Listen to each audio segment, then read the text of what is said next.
খুব কাছের মানুষের ব্যবহারে খুব খারাপ লেগে গেলে কোনো অভিযোগ করা যায় না, অভিমান করা যায় না, লম্বা লম্বা মেসেজ লেখা যায় না, ফোন করে তাকে বলা যায় না আমার খারাপ লেগেছে, ঝগড়া করা যায় না, কে ঠিক কে ভুল।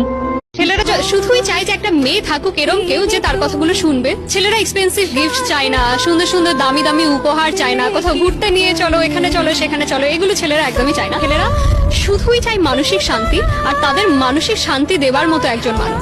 জীবনটা এমন হয়ে গেছে, না পারি তারে ভুলতে, না পারি নতুন কারো প্রেমে পড়তে। চেষ্টা তো অনেক করি কিন্তু পারি না মোবাইলে থাকা তার ছবিগুলো ডিলিট করতে। বয়ফ্রেন্ড নিয়া এত গর্ব করিস না রে বোন, আগে খোঁজ নিয়া দেখ ওইটা কি তোর নাকি পুরো এলাকাবাসীর। মনে টান থাকলে কাউকে টানতে হয় না, যে বুঝার সে এমনিতেই বুঝবে, আর যে আসার সে এমনিতেই আসবে, সেটা হোক বিবাহিত বা অবিবাহিত।